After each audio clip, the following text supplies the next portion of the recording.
menuda sorpresa. Tenemos bueno, aquí. usted me hizo una y yo le estoy haciendo otra. Le estoy devolviendo la gentileza. Pues ya no puedo seguir hablando. Pero, vaya por Dios, ¿pero qué es esto? ¿Usted sabe lo que es acá tener al anarcocapitalista más importante del mundo? Estoy emocionado, sobre todo si nos están viendo en directo. Sí, está en vivo, esto está en vivo. Bueno, yo tengo que decir... Pero que no. Tengo que decir que estamos asistiendo a nivel mundial a una revolución protagonizada por Javier Milei, que esto es importante. Inspirada por el profesor Huerta de Soto Porque y Alberto Benier. A partir de ahora yo no hago más notas. Claro. Por favor, presidente. ¿Acá? Sí. Bueno. Sí. Bueno, pero esto es una sorpresa que no estaba preparada. Para mí también, ¿eh? A mí me deja. Señor presidente, bienvenido. Perdón, digamos. No, para mí también. Me deja descolocado. Ahora ya estaré mediatizado, ya no me voy a atrever a decir las barbaridades que quería decir. No, bueno, es que desde el punto es el de momento vista, para que la diga. Desde el punto, lo digo en broma, hay que tener un poco de salero y de gracia castellana, sobre todo cuando uno es profesor y tiene que explicar conceptos tan abstractos y difíciles. Porque me estaba preguntando Antonio lo que cualquier persona sensata de la calle dice, bueno, esto es una locura del anarcocapitalismo, ¿quién se va a ocupar de la justicia, del orden público, quién va a poner las reglas? Y estaba explicando que ni siquiera podemos imaginar hoy el resultado de la creatividad empresarial a la hora de solucionar los problemas conforme se vayan planteando, pero que tenemos muchos indicios de por qué camino irían. Hemos hablado del arbitraje en el ámbito de la justicia, hemos hablado de la seguridad privada, y aún así decía Antonio, ¿y cuál va a ser el marco regulatorio que coordine todo eso? Pues ese es el gran mensaje de la ciencia económica, que es una ciencia que revolucionó a la humanidad, es la más joven de todas las ciencias, que la sociedad se autorregula sola. Es lo que se llama el orden espontáneo del mercado. No hace falta que haya un sistema, una entelequia coactiva que vía ordena y mando nos diga a cada uno lo que tenemos que hacer. ¿Me puede permitir una demostración por el método del absurdo? Sí. La contracara de esta sociedad que nosotros tenemos en nuestro ideal es el socialismo real. Y verdaderamente el socialismo real ha generado caos, ha generado pobreza y ha asesinado 150 millones de seres humanos. Es decir, con lo cual diría que por método indirecto o por método del absurdo, digamos, puedo demostrar que cuanto más Estado hay, cuanto más, Hayek decía, cuanto más planifica el Estado, menos puede planificar el ser humano. Es decir, uno entiende la lógica del ser humano como programa su actividad, por decirlo de alguna manera, que hace su planificación. Pero cuanta más presencia hay del Estado, menos podemos trabajar nosotros en nuestros planes. Es decir, el Estado es una interferencia. Yo le decía a Jesús, yo entiendo un Estado sobredimensionado, que no funciona. Ahora, si ustedes me preguntan, ¿imaginan un país sin ninguna clase de Estado? No lo creo. Bueno, ahí hay otra cuestión, digamos, ahí vamos por partes. Una vez hay una suerte de dilema de los prisioneros. ¿Sí? Digamos que vos no podés tener ausencia de Estado siendo que todos los demás tienen Estado. Es decir, porque vos te desligás de esa situación y lo más probable es que los otros Estados te terminen invadiendo. Correcto. Entonces, digo, hay un problema del dilema de los prisioneros. Todos sabemos que podemos funcionar mejor sin Estado, pero digo, no es incentivo compatible porque justamente cuando lo hace el otro vos tenés incentivo a tener Estado e invadirlo al otro. Digo, ese es, te diría, digamos, un problema que se va a resolver en términos dinámicos. Hay elementos que ayudan a resolver en términos dinámicos. Por ejemplo, el progreso tecnológico y todo lo vinculado a la inteligencia artificial a mí me pone muy optimista porque eso va a permitir quitar funciones al Estado. ¿Por qué? Porque digamos, yo tengo que hacer un contrato, hago un contrato y ese contrato en 30 segundos lo hace inteligencia artificial y lo hace mejor que un ejército de abogados. Está bien, pero lo representa el Estado. No es que el Estado desaparece del contrato. Será inteligencia artificial, pero finalmente... Pero Antonio, lo que pasa es que es normal. Si tú desde que naces entras en un sistema estatista, la educación es pública y te lavan el cerebro, literalmente. Por eso todos los estados quieren controlar la educación. para que la gente acepte la servidumbre voluntaria, que decía Etienne de la Boétie, ya en el siglo XVI. Entonces, al final, automáticamente pensamos que es necesario el Estado, que no lo es. Este es el único mensaje teórico de la economía, soy un científico. Bueno, pero, luego hay políticos que lo hacen muy bien, pero... Esto es teórico. Sí. Y por acá empieza la parte práctica. Claro. Ahora, pero, en el mundo, sí. ¿hubo algún ejemplo? A ver, pero ahí yo voy a contestar, si me lo permitís, Antonio, yo voy a contestar en dos direcciones. La primera dirección es, aquellos países que son más libres crecen el doble, tienen 12 veces más de PBI per cápita y tienen menos de, digamos, de 25 veces menos de pobres en el formato estándar y 50 veces menos en el formato extremo. Con lo cual, digamos, abrazar las ideas de la libertad trae prosperidad. No hay ninguna duda. Primer punto. Segundo punto, que no es menor. Lo podemos explicar con el caso nuestro. Nosotros teníamos el Estado presente, Argentina empezó a tomar una mayor presencia del Estado desde mediados de la década del 10 en el siglo XX. De ser uno de los 5 países más ricos del mundo, caímos a la mitad de la tabla y quedamos al borde de una hiperinflación. Teníamos en la frecuencia del INDEC poco más de 40% de pobres, pero que cuando se sinceró ese número era 57%. 2/3 o un 75% también ya, digamos, de chicos pobres. Entonces, básicamente, ¿nosotros qué hicimos? Dijimos, ok, vamos a exterminar la inflación. Cortamos el déficit fiscal, 5 puntos del PBI, cortamos 10 puntos de déficit cuasi fiscal, o sea, un ajuste de 15 puntos del PBI. ¿Para qué? Para cortar con la emisión monetaria, ya sea por el fisco o por el lado del sector financiero. ¿Qué nos dijeron? Digo, bueno, primero que no íbamos a poder bajar la inflación. La mayorista de 54 cayó a 1,5. Le sacás el crawling peg que todavía estaba vigente en marzo, tenés 0,5, con lo cual estamos en niveles de inflación, digamos, estaría la inflación de verdad estaría viajando ya a menos del 6% anual. Ese es el primer punto. El segundo punto es, si yo miro, entonces me dijeron, bueno, pero va a bajar la inflación y va a generar un desastre en actividad, que van a explotar la cantidad de pobres indigentes. Cuando nosotros miramos diciembre contra diciembre, el PBI creció 6% en la versión desestacionalizada.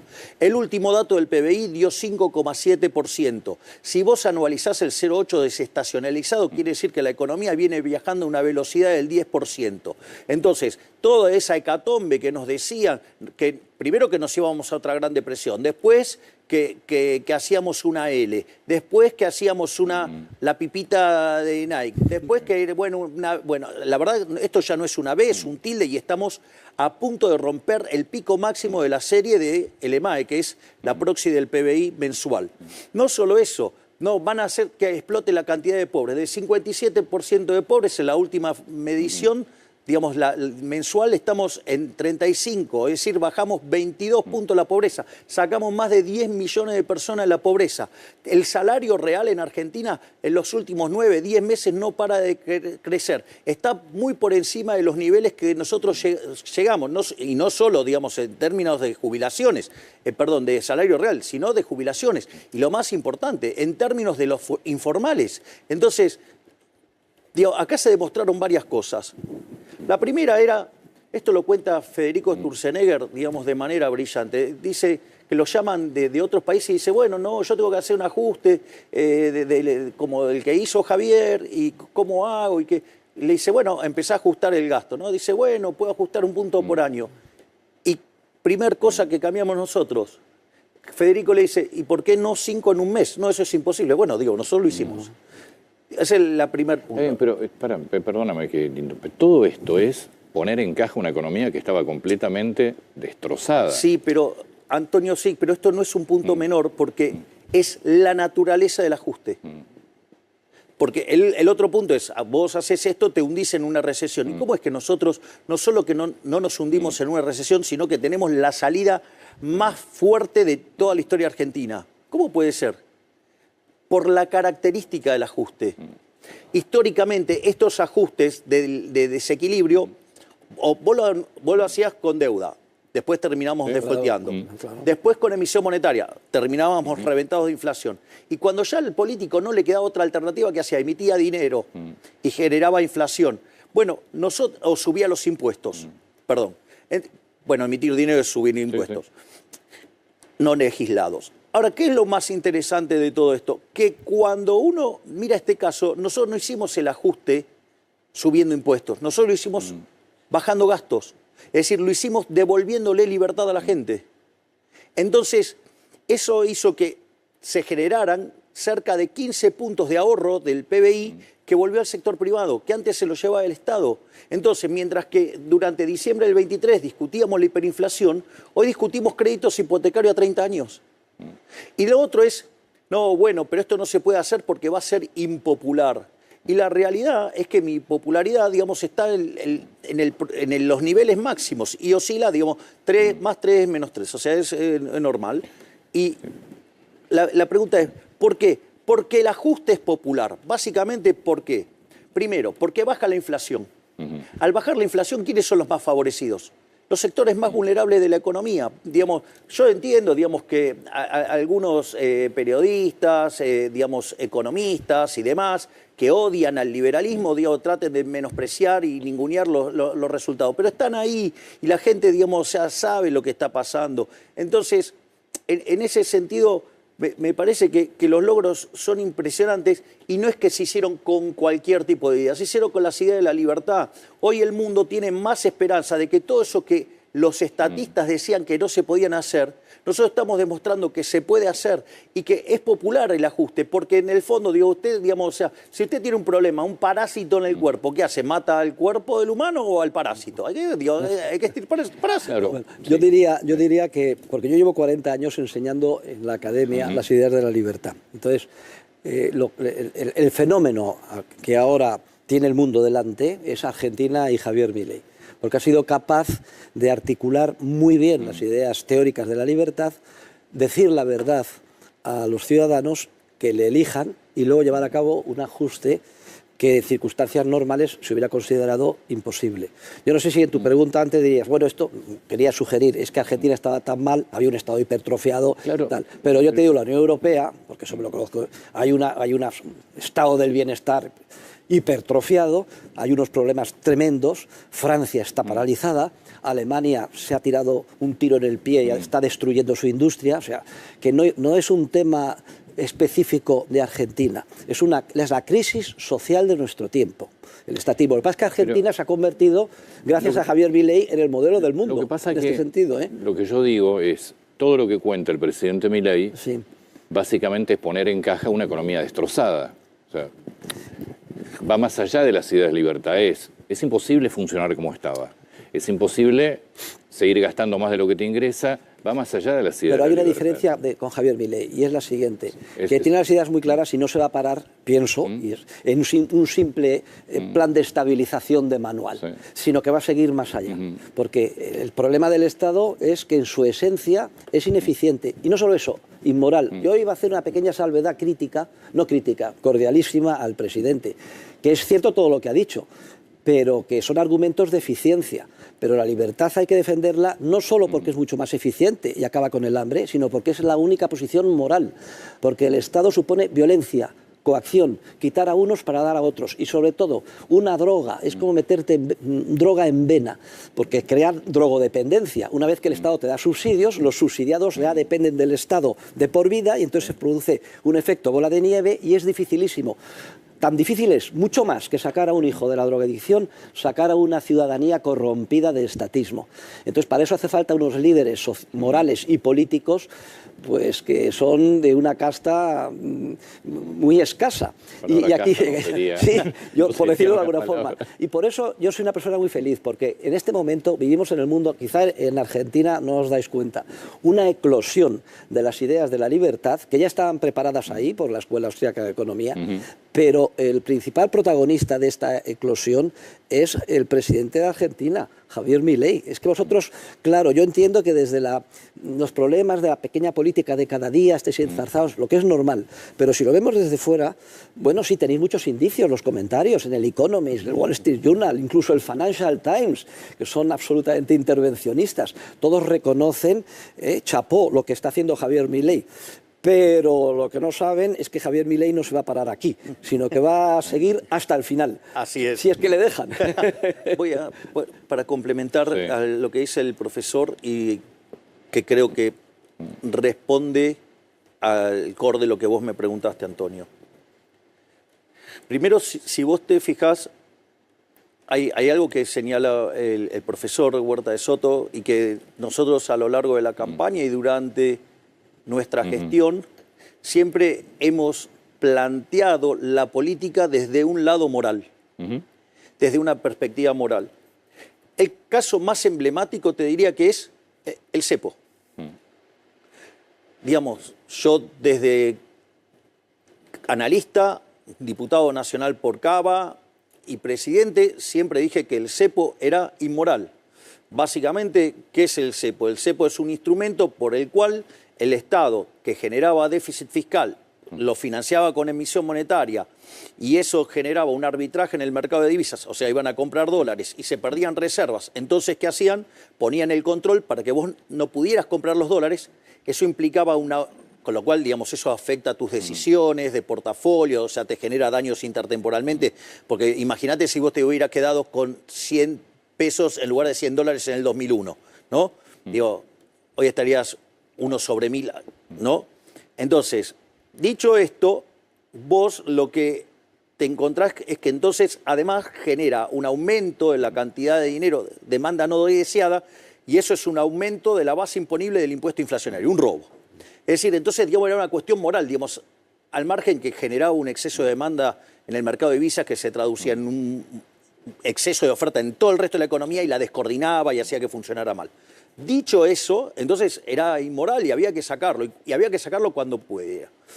Evidentemente no lo podíamos hacer el primer día, porque dado el desastre que había en el balance del Banco Central, nosotros hacíamos eso en el primer día, generábamos una hiperinflación. Igual ya tuvimos una experiencia de sacarlo en el primer día y...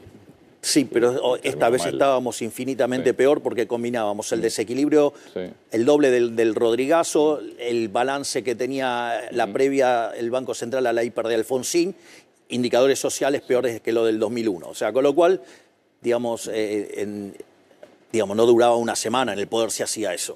Digo, porque aparte había 4 bases monetarias venciendo en un día. Con lo cual, digamos, venía, ya sabemos cómo es el peronismo desde afuera, digamos, hubieran empezado los saqueos y todo, digamos, y el 1 de enero ya estaba, digamos, el que había perdido el balotaje.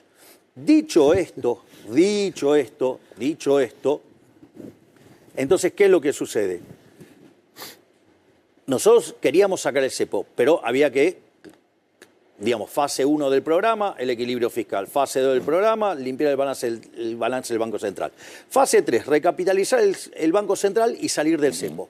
Muy interesante esto. Yo, ¿qué dije siempre? Nosotros, en la hipótesis de máxima, en el peor de los casos, digo, para estar bien cubiertos, necesitábamos 15.000 millones de dólares. O sea, la verdad que con 12.000 también nos alcanzaba, pero 15.000 millones para, digamos, estar tranquilos. Y yo dije, cuando tengo los 15.000 millones de dólares, salgo. Ahora, todos que empezaron a especular con que año electoral no va a salir, no se va a poner a flotar justamente antes de las elecciones, no va a hacer eso, lo va a hacer después de las elecciones. Hacemos el acuerdo, cerramos, es aprobado por el BOR, me ingresan 20, el programa total son 49.000 millones de dólares porque son 20 del fondo, 12 del Banco Mundial, 10 del BID, 2 del RIPO y 5, digamos, la renovación del swap chino. O sea, son 49.000 millones de dólares. De esos, cash son 20.000 millones de dólares. Uno podría hasta considerar la renovación del swap chino porque, digamos, vencía en junio y adelantaron la renovación. Dicho esto, me entraron 20.000 millones de dólares. Si yo dije que con 15 habría, ¿qué tenía que hacer? Abrirlo. ¿Y qué hice? Abrí. ¿Y qué me recomendaba la política?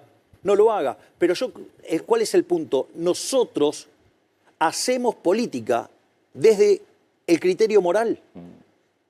Funciona así. Yo voy a las reuniones de gabinete, determino el plan maestro, digamos, yo digo a dónde queremos ir, explico la situación, digo dónde queremos ir, y cada uno de los ministros lleva a cabo sus tareas con la restricción de mi posición ideológica. Y en ese contexto, digamos, la verdad que fue la llegada de Guillermo Francos como jefe de gabinete fue, digamos, liberador, porque se convirtió en un ministro que reparte el juego, un ministro que distribuye el juego. Entonces los ministros están muy libres, hacen lo que tienen que hacer, entonces después hay un control político con Guillermo Francos, hay una segunda instancia de control político que es Santiago Caputo, y la última instancia, digo, el que mete el gancho final, soy yo. Eso por un lado. Por otro lado, digo, con lo cual la cuestión moral está siempre. Digamos, nosotros diseñamos esta política desde el punto de vista moral. Digo, esto también, digamos, es como terminamos con los piquetes. Es decir, porque los piquetes, o sea, hay dos elementos, ¿no? Digamos, está el protocolo y está que le sacamos la caja. Sí, digamos, esa tremenda obra que ha hecho Sandra Petovelo.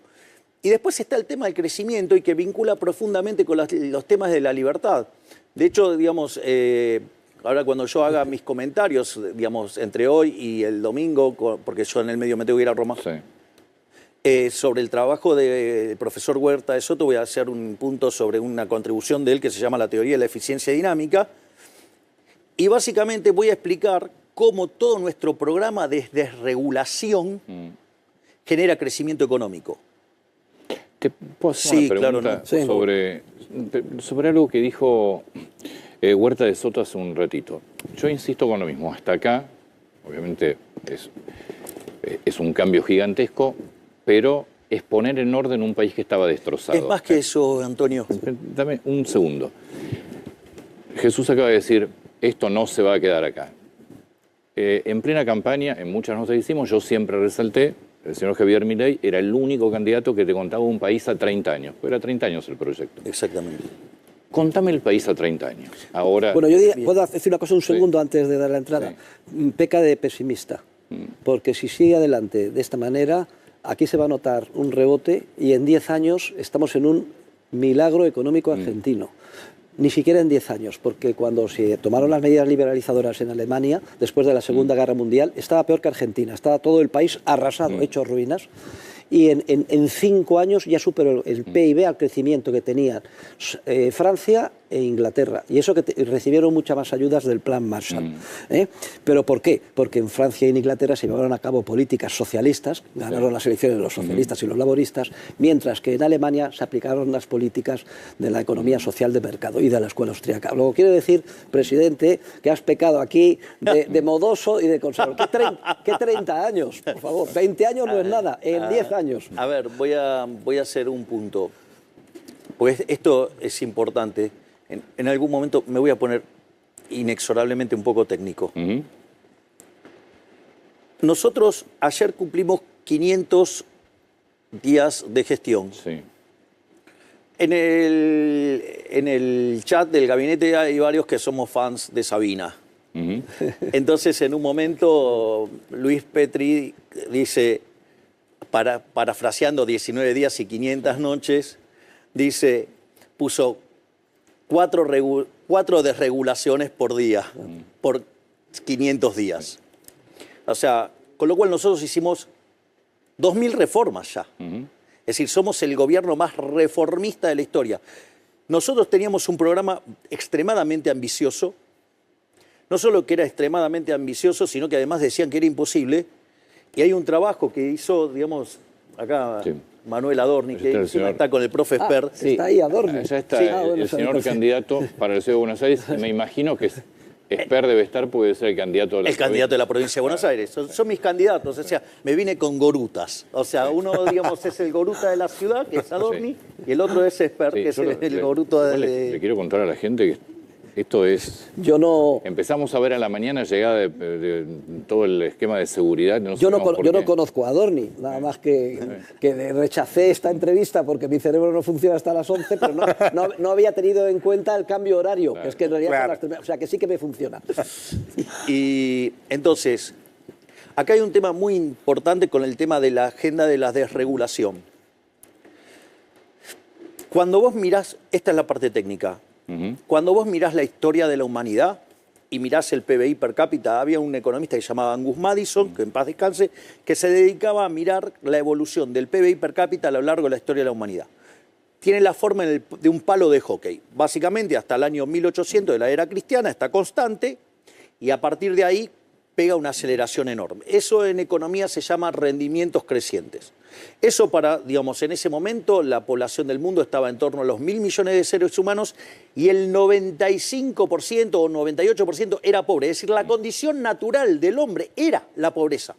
Es decir, no hay que explicar la pobreza es la condición natural del hombre. O sea, hay que explicar cómo es el proceso de por qué la gente salió de la riqueza. Y eso se llama capitalismo de libre empresa.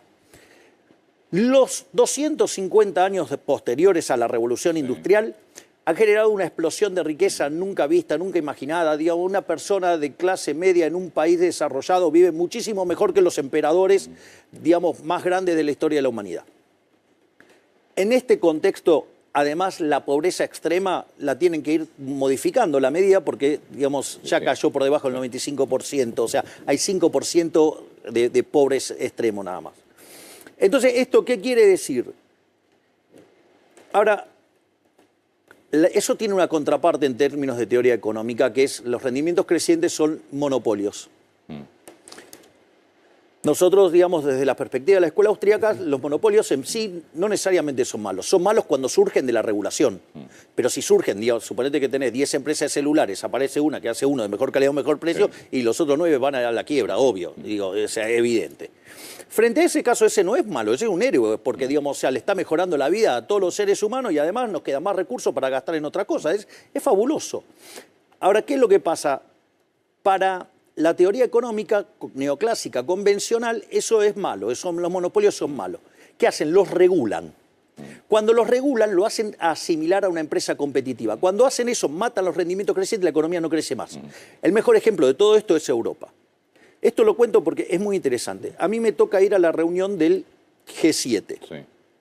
Yo expongo, digamos, sobre cómo la inteligencia artificial puede generar una fuerte aceleración del crecimiento económico y, en paralelo, Kristalina Georgieva, por el fondo, presenta que la inteligencia artificial podía darnos un punto de crecimiento adicional de largo plazo, que es un montón, y, digamos, hace ese argumento. Cuando vamos a hacer la foto de familia, el carrito en el cual venía el Papa Francisco, que en paz descanse, y mi saludo a todos los católicos del mundo, y en especial a la familia, básicamente estábamos esperando para hacer la foto de familia, no podíamos porque él no estaba. Entonces me quedé en un costado hablando con Kristalina Georgieva sobre este tema de... ella había utilizado un trabajo de Keynes, que es la economía para mis nietos, y nada, yo le estaba explicando algunas de estas cosas que yo veía en términos de cómo readaptar a Adam Smith, digamos, podía explicar este tipo de cosas, la idea de la fábrica de alfileres y demás. Dicho todo esto, nosotros como estábamos con el tema del acuerdo, nosotros vamos teniendo... Entonces, cuando llega el momento de explicar el crecimiento económico, yo le explico esta hipótesis que la fuente de crecimiento económico es desregular para que las empresas vuelvan a tener rendimientos crecientes. Entonces, digamos, Georgieva toma mi punto, digamos, lo discutimos en términos teóricos y todo. Cuando vamos a la siguiente reunión, antes de que arranque la reunión, me dice, presidente, usted tiene razón.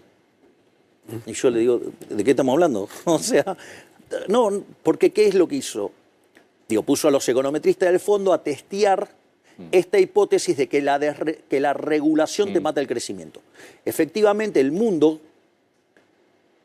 pierde 1,5 puntos de crecimiento, que es un montón. Eso en una tendencia a largo plazo es una monstruosidad.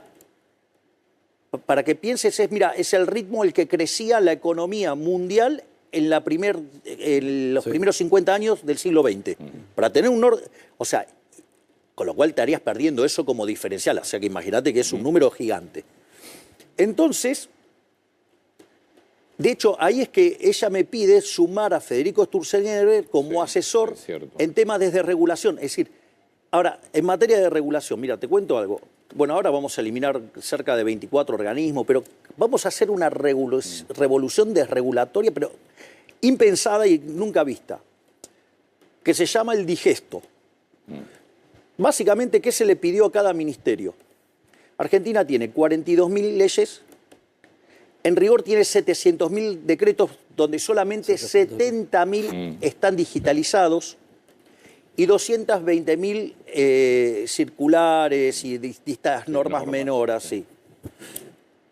Entonces, ¿qué es lo que pidió Federico a cada uno de esos ministerios? Le dijo, bueno, haceme un digesto de lo que usás. Entonces, bueno, es una tarea compleja, ¿no? Nos está llevando tiempo. Pero, ¿cuál es el punto? ¿Vos qué crees que va a pasar cuando nosotros tengamos el digesto de cada uno de los ministerios de las normas que usamos? Vas a pasar a 20 páginas. Exactamente, lo vamos a eliminar todo. De hecho, hay un caso que toma del SENASA, Federico lo muestra. Sí. La regulación pesaba en papel 1,6 kg y pasó a pesar 80 gramos. Ese creo que fue el de envases, sí. El de envases de productos frescos. Sí, pero, presidente y Antonio, yo quiero decir que es que esto además ha tenido una influencia mundial, porque incluso el famoso informe Draghi, y cuidado con Draghi, que es el que destruyó el euro en su concepción originaria, pues la conclusión es que hay un exceso de regulación en la Unión Europea que ha paralizado el crecimiento en la Unión Europea. Luego, esto es una influencia indirecta de lo que se está haciendo aquí, liderado por Javier Milei, hasta el punto de que la presidenta de la Comisión, Van der Leyen, ha hecho algo parecido, pero muy tímidamente, a lo que tú has organizado con el digesto. Ha dado instrucciones de que todo el mundo reduzca un 25% su regulación. ¿Cómo son los funcionarios y los políticos? Como si fuera una cosa, venga, el 25%, motosierra al 25%, ¿y por qué no el 30%? ¿Y por qué no el 50%? Y en España, te digo, tenemos 1.350.000 páginas de regulación al año. 350.000 páginas. Esto lo sigue el ABC, todos los años lo va contando. 1.350.000. Bueno, que nos quiten 200.000, que es el 25%, bienvenido sea. Pero es que quedan otro millón. No, pero además son anuales. Anuales, al año. Es más, te voy a pasar un dato interesante a la luz de lo que está diciendo el profesor. Una de las cosas que cuenta Federico Sturzenegger, bueno, digo, Federico, de hecho, fue uno de los primeros que leyó mi libro Capitalismo, Socialismo y la Trampa Neoclásica, y me mandó un WhatsApp que si yo lo pusiera acá es así de largo, con todas las cosas que le habían parecido divertidas. Y él mismo dice que eso le cambió el concepto al momento que él entra como ministro, porque antes era, ¿cómo hago eficiente esto? Ahora la pregunta es al revés, es, ¿cómo lo quito? ¿Hay que hacer esto? Sí. Claro, esta función la tiene que tener el Estado. Y claro, la respuesta a esto, digamos, cambia la visión radicalmente y por eso nosotros vamos achando todo el tiempo regulaciones, gasto público, y eso libera un montón de recursos, te libera rendimientos crecientes, eso te genera crecimiento y después, ¿qué es las otras cosas que te generan crecimiento? Acumular capital físico y capital humano. Capital humano, digamos, nosotros hemos desarrollado el Ministerio de Capital Humano. Mirá si no tendremos internalizado, digamos, el problema del capital humano, de cómo hay que estar rescatando los sectores más vulnerables para integrarlos al sistema productivo. Y la otra que, digamos, te genera ahorro es, digamos, crecimiento. Es que vos ahorres. Y para que ese ahorro se transforme en crecimiento tenés que respetar los derechos de propiedad. Y si hay algo, digamos, o sea, ¿cómo era? Nuestra norma es el respeto del derecho a la vida, a la libertad y a la propiedad. Y este año, digamos, por eso, después de que el primer año marcó esa línea, este año ¿qué marca? Marca el año de la reconstrucción, que es lo que estamos haciendo. Vuelvo a mi pregunta inicial, la chico los 30 por los 10. Bueno, eso, digamos, es el optimismo del profesor. Yo necesito ir sobre cosas más conservadores. Vuelvo a la pregunta, contame la Argentina en 30 años. Mira, la Argentina, imagínate, ¿cuál crees que es el mejor país del mundo hoy? Bueno, en términos de estándar de vida, y me imagino que debe estar entre Suiza, Bélgica, tal vez. Suiza, Irlanda. Irlanda puede ser, bueno, Australia en algunos puntos. Vamos a ser como esos, pero mejor. Porque además, cuando nosotros hacemos la convergencia, no la hacemos a este nivel estático. Nosotros lo hacemos a nivel dinámico, es decir, con estas economías que sigan creciendo. Entonces, no es que, digamos, o sea, las economías quedan acá y nosotros las alcanzamos acá. No, hacen así y nosotros las alcanzamos así. Por eso es fundamental el crecimiento económico. Ahora, si vos me preguntás en qué se va a convertir la economía argentina, bueno, la economía argentina tiene algunos motores que empujan un montonazo. Sí. Entonces, vos tenés una de las cosas que empuja un montón y que va a ser un sector clave es oil and gas, o sea, petróleo y gas. ¿Sí?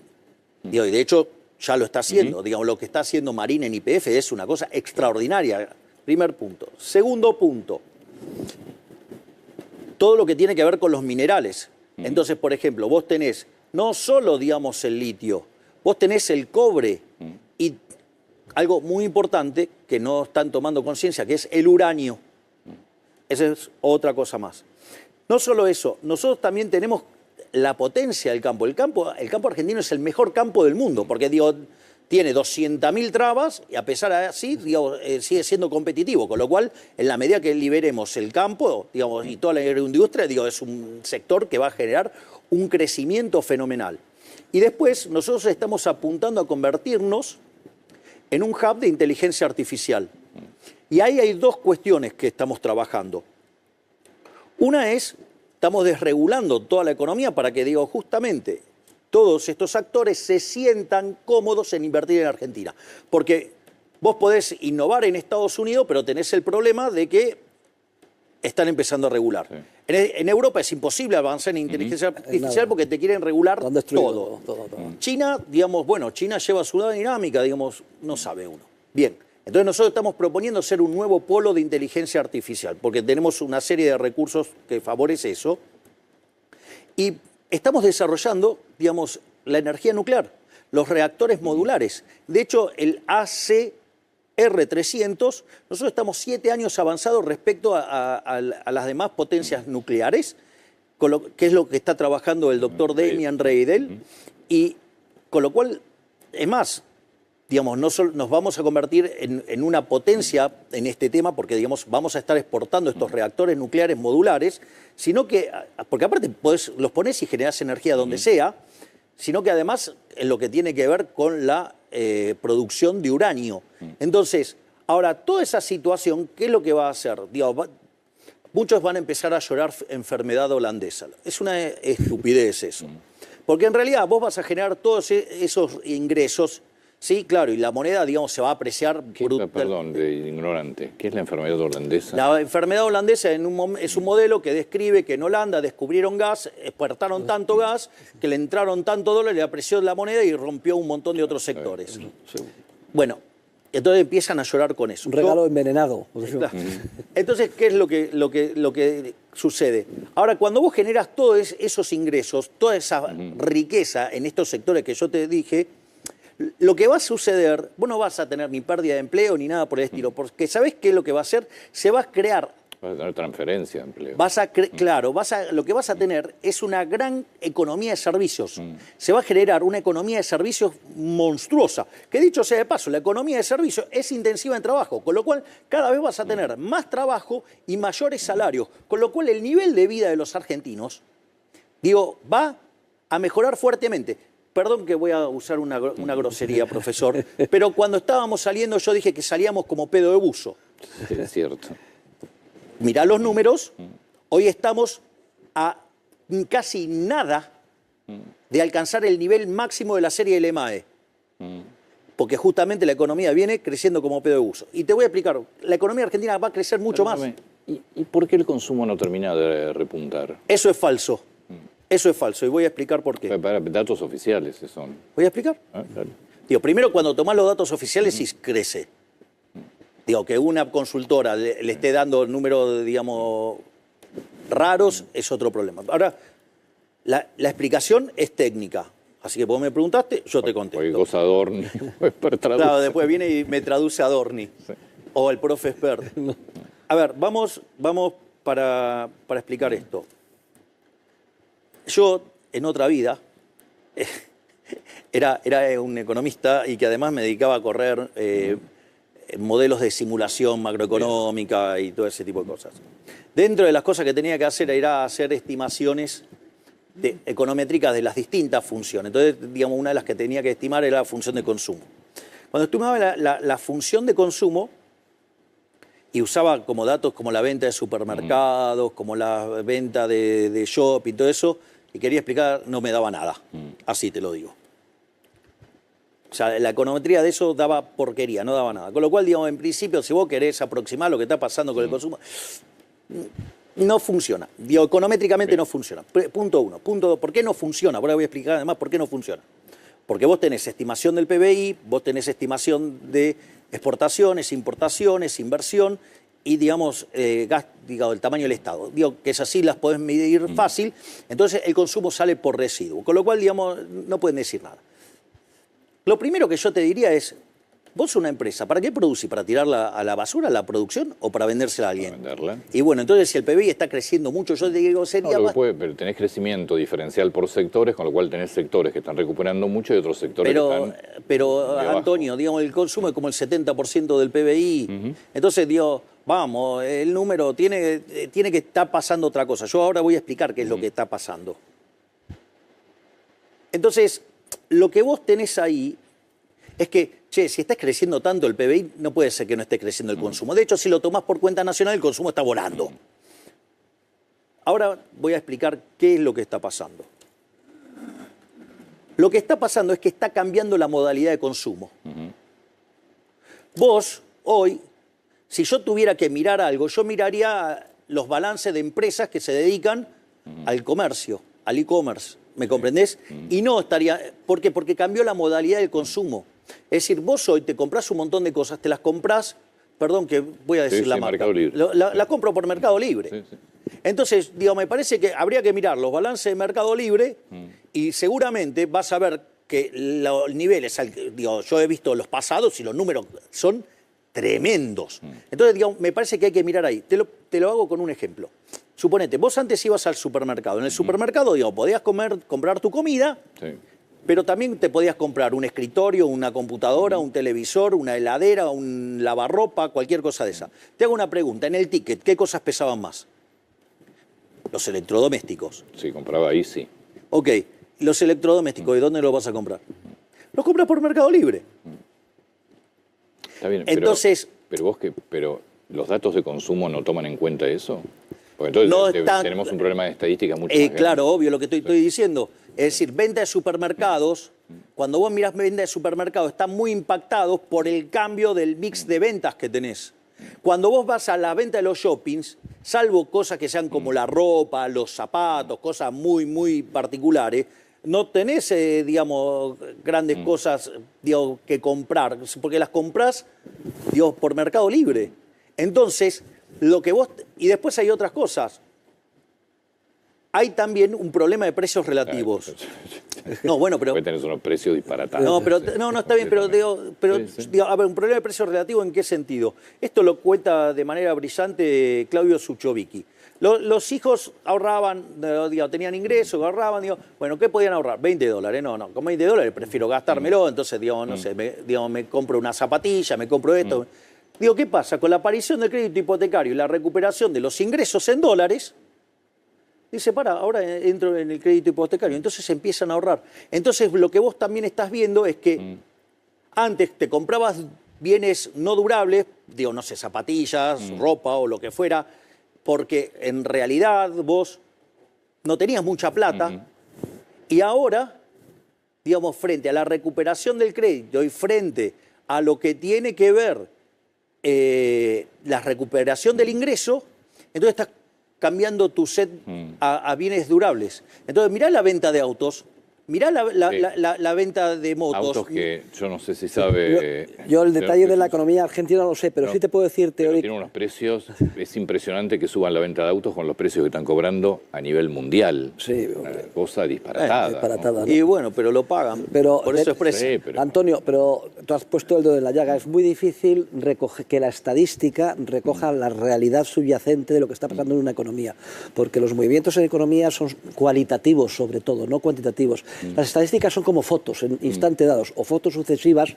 Mucha gente piensa que eso recoge como si fuera una película exacta y no es así, porque debajo de lo que se ve está lo cualitativo, que no se ve, que es lo más importante y lo que hace que las economías tiren para arriba. Esto es antiintuitivo, pero es así como funciona la realidad.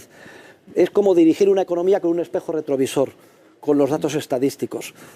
Estadística procede de Estado y hay que tener muchas sospechas sobre esos resultados estadísticos. Hombre, es un instrumento útil, pero entre otros muchos. Yo, desde luego, no tendría ninguna obsesión por las estadísticas. Lo importante es que haya libertad, que la gente pueda aprovechar las oportunidades de ganancia, que pueda descubrirlas, pueda detectar dónde están los sectores que dan beneficio, que son aquellos que te indican que tienes que invertir ahí. Y también, igualmente importantes son las pérdidas en una economía de mercado, porque actúan como repelente. Debes de irte. Si tu empresa tiene pérdidas, tienes que hacer algo, cerrar antes, ¿eh? Y luego otra cosa, en una economía de mercado nunca se destruye. El empleo ni se crea ni se destruye, tan solo se transforma. Es algo parecido a la ley famosa de la energía, ¿eh? Y es más, yo te hago una pregunta, vamos a ponerlo así. Nosotros hicimos 2000 reformas estructurales. Sí. Digo, la base de la economía se está moviendo toda. Es decir, y además en una economía que se transforma permanentemente. Entonces, ¿qué es lo que sucede? Algunos indicadores pierden relevancia. Los indicadores de consumo perdieron relevancia. Digo, los indicadores de consumo como las ventas de supermercados o la venta de shopping. Digo, que no estoy diciendo que estén mal hechos ni nada. Digo, pero cambió la modalidad. Y si no entendemos eso, digo, estamos fritos. Por eso el consumo, digo, está mucho más sólido de lo que... pero bueno, ¿sabes qué? Voy a hacer el gran desafío, voy a pedir a la gente que trabaja con nosotros que tomar todo lo que dijeron periodistas y economistas sobre consumo, y cuando aparezcan datos que están allá de eso, se los voy a presentar formalmente. Ya sabes cuál es la metodología. Sí. ¿Puedo cometer una falta de educación y hacer una pregunta sobre política al presidente Milei? Sí, bueno, claro, si yo soy un invitado en este país, soy testigo admirado. No puedo, mira, mirador con cara de odio. No, pero no puedo no preguntarte sobre lo que dijo ayer Macri, que todos aquellos que tenían precios ya fueron comprados. Bueno, digo, lo primero que digo entonces que traiga la factura, que la muestre. ¿Qué crees que te diga? No, porque me da la sensación de que ya no hay ninguna alternativa de acuerdo. Bueno, digamos, puede ser que en un grupo minúsculo del PRO no quiera el acuerdo, pero, por ejemplo, el acuerdo para la provincia de Buenos Aires marcha muy fuerte. Y yo no tengo, digamos, ninguna duda que entre el profe Espert, digamos, Cristian Ritondo y el Colo Santilli se van a poner de acuerdo para armar digamos, obviamente con el trabajo en lo que es el armado de la estructura de pareja y los Menem, digamos, de armar una estructura súper competitiva para arrebatarles la provincia de Buenos Aires al soviético, al comunista, digamos, al bolchevique, digamos, al liliputiense comunista. Una pregunta en una clase suya, sí. Porque yo les cuento que Huerta de Soto, las clases pueden asistir periodistas, de hecho se filman y se suben a YouTube. En una de las preguntas que le hacía, no sé si un alumno o un periodista, la pregunta era sobre el estilo de Javier Milei. Sí, bueno, porque todos conocéis a vuestro presidente, ¿no? Que es una persona pues que es muy apasionada, y eso a mí me parece que es una ventaja, porque llama la atención. La gente, el problema que tiene es que nos adormecemos. Conforme los países son más ricos, además, cada vez tienen menos, digamos, ansias reformadoras. Y como no venga alguien que te mueva las conciencias, y Milei tiene pues esa capacidad de revulsivo de las conciencias, explicando además con base científica aquello en lo que cree y aunando voluntades. Por lo que sospecho, porque yo acabo de aterrizar, debéis de estar en periodo electoral. Cuando o no es así, porque cuando se empiezan a escuchar estas cosas... La elección del señor Adorni es ahora, 18 de mayo. Ahora se explica todo. Ya en 2 semanas o 3 semanas. Bueno, pues ya sabéis que siempre se dice... La voz de Milei en la ciudad. Adorni es la voz de Milei en la ciudad. Así es. Bueno, pues bien, pero estos son cuestiones, digamos, que pasan en todos los países del mundo. Incluso los periodistas en España dicen, bueno, ya se sabe, estamos en periodo electoral, todo el mundo... No hay que seguir al pie de la letra lo que dicen los que están, los candidatos, ¿no? Profesor, ¿puedo hacer 3 minutos. Una nota sobre esto que estás diciendo? Sí. Hay un análisis maravilloso que hace al respecto Alejandro Rosisner. Dice, él tamaño de las transformaciones que tenemos que llevar a cabo en el gobierno es una tarea ciclópea. Y además con un montón de gente que quiere que le vaya al país mal, utilizaría otra terminología, torpedeando todo el tiempo. Digo, esto tiene que ser hecho por una persona que sabe lo que quiere hacer, cómo hacerlo y sobre todas las cosas, tener la convicción. Es decir, requiere de un temperamento que ese temperamento, que es el que te empuja y que te lleva a hacer todo esto, un carácter, una determinación, tiene otros nombres más, ¿sí? Dicho es impresionante lo que se está controlando. Dicho todo esto, perdón, profesor, hay que tener pelotas y hay que ponerlas. Y eso, digamos, hay que hacerlo. Digo, corto el déficit fiscal, corto el cuasi fiscal, digo, libero el cepo, digo, desregulo, digamos, ¿no?